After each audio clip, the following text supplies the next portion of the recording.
Good morning সবাইকে। ঘড়িতে বাজে সকাল ৮টা ৫।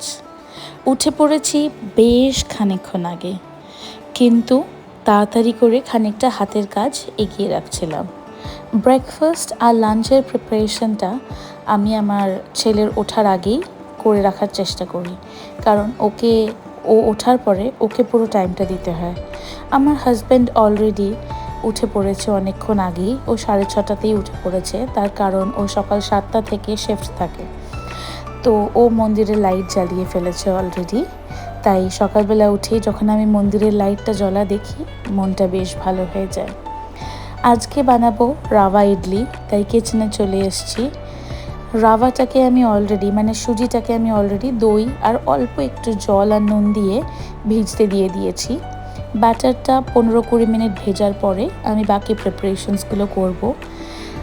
যতক্ষণ আমি বাকি প্রিপারেশনসগুলো করছিলাম ততক্ষণে আমি দেখি আমার হাজব্যান্ড অলরেডি ঠাকুরের আসনের সামনেটা পুজো করতে বসে পড়েছে। মাতা রানীকে আমরা মন্দিরে তুলে দিয়েছি, আর বাকি যে মাতা রানীর দরবারটা সেটাও পরিষ্কার করে দিয়েছি। একটু ফিট চেক করছিলাম, যদিও ফিট তো একদমই নই, তাও নিজেকে একবার দেখে নিলাম। ছেলে এখনও ঘুমাচ্ছে, মেনলি ওকেই দেখতে এসেছিলাম, বড় আয়না দেখে একটু দেখে নিলাম নিজেকে। তার মাঝখানে আমি চাটনি বানানোর জন্য চাটনিটাকেও প্রিপারেশন করে রেখেছি। এবার শুধু মিক্সিতে ব্লেন্ড করলেই চাটনিটা হয়ে যাবে। পেঁয়াজ, টমেটো, কাঁচা লঙ্কা, আদা বাটা, রসুন আর একটু ধনে পাতা থাকলে সেটাও দিই, আর সাথে একটু পিনাটস দিয়ে এই চাটনিটা আমি করেছিলাম। খেতে খুব ভালো হয়। আর সাম্বার আগের দিনের ছিল, তো সেটাকে আর খানিকটা বাঁচিয়ে রেখেছিলাম, যাতে আজকে সকালবেলা ইডলি হলে আমি তার সাথে সার্ভ করতে পারি। আমি সাম্বার যখনই করি একটু বেশি করে রাখি, আর চেষ্টা করি শুক্রবার বা শনিবার করতে, যাতে রোববার বা শনিবার আমরা ইডলি খেলে ওটার সাথে সাম্বারের সাথে চলে যায়। যাই হোক, তারপরে দুপুরবেলা আর আমি অ্যাজ ভিডিও করিনি, তার কারণ আমার শাশুড়ি এবং দেওরের ছেলে এসছে আমাদের বাড়িতে। ওরা শনিবার দুপুরে আমার কাছেই খেয়েছে, আর এখন আমরা এসছি পার্কে। আচ্ছা, বলে দেওয়া ভালো, ভিডিওটা এটা কিন্তু শনিবারের, তার কারণ আমরা শনিবার ওরা এসেছিলো, আর ভিডিওটা আমি এডিট করে পোস্ট করব হচ্ছে রোববার। যাই হোক, আমার শাশুড়ি আমার ছেলেকে হাত ধরে এখন পার্কে নিয়ে যাচ্ছে। এর আগেও আমি এই পার্কটা শেয়ার করেছি, এটা দুয়ারকাতে। খুব সুন্দর এবং খুব ভালো লাগে আমার এই পার্কটা।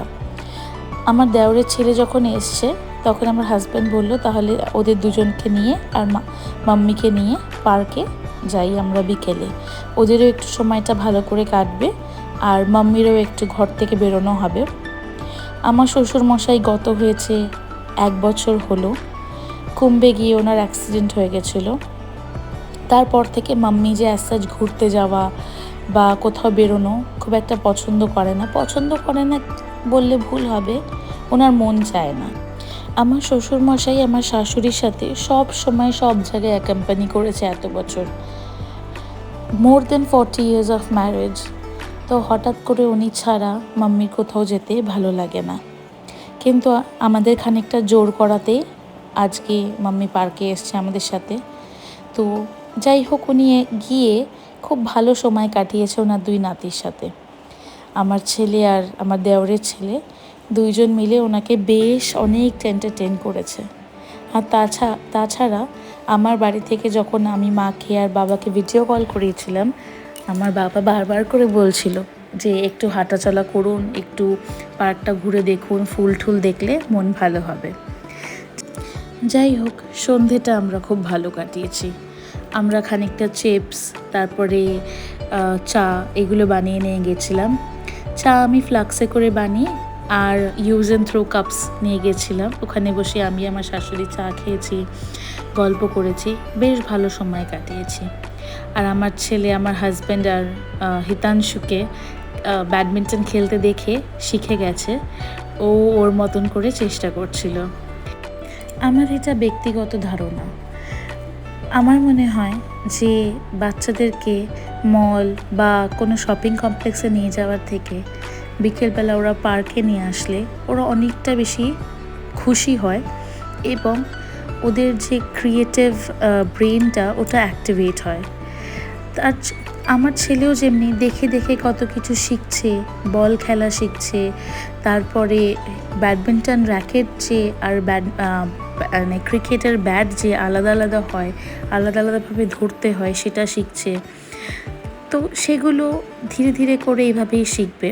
আর আমার দেওরের ছেলেও পড়াশোনার চাপে বিশেষ বাইরে বেরোতে পারে না, তাই ও পার্কে এসে খুব খুশি হয়েছে। এই পার্কটার পাশেই এয়ারপোর্ট টার্মিনাল রয়েছে, ব্যাক টু ব্যাক ফ্লাইটস উঠছিল, তাই আমার এই ফ্লাইটটা উঠতে দেখে বেশ ভালো লাগলো।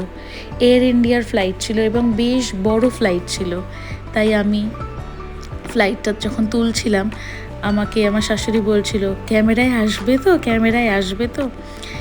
আগেকার দিনের মানুষরা অনেক বেশি ইনোসেন্ট হয়। যাই হোক, বাড়ি ফিরে এসেছি এখন, আর ভিডিওটা আমি এত অবধিই রাখছি। আবার পরের ভিডিওতে দেখা হবে। এখন ছেলেকে খাওয়াবো, ঘুম পাড়াবো, আমাদের রাতের খাবার রেডি করব। তাই আজকে এতটুকুই রাখছি, পরের ভিডিওতে আবার দেখা হবে।